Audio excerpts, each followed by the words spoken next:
పుదీనా ఫ్లేవర్తో steam egg అండి, చాలా టేస్టీగా ఉంటుంది. దానికి కావాల్సినవి ఒక 6 కోడిగుడ్లు తీసుకున్న, కొంచెం పెప్పర్ పౌడరు, కొంచెం పసుపు, కొంచెం ఉప్పు వేసి బాగా బీట్ చేసుకొని ఇది ఆవిరికి ఉడకబెట్టుకున్నానండి. కుక్కర్లో కొన్ని నీళ్ళు పోసుకొని ఈ విధంగా లోపల ఒకటి ప్లేట్ వేసి దానిపైన ఇది పెట్టి ఉడికించుకున్నానండి.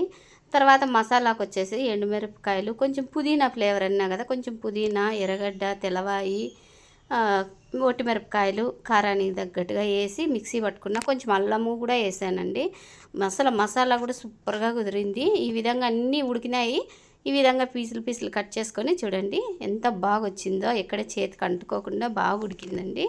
అవి పీసులు కట్ చేసి పక్క పెట్టుకోండి. తర్వాత గోలంలో కొంచెం ఆయిల్ వేసుకొని ఆవాలు జీలకర్ర వేసుకొని ఎర్రగడ్డలు 2 ఎర్రగడ్డలు తీసుకున్నానండి. మరీ ఎక్కువైతే తీపి అవుతుందని, అంటే కొంచెం స్వీట్ తగులుతాయి కదా.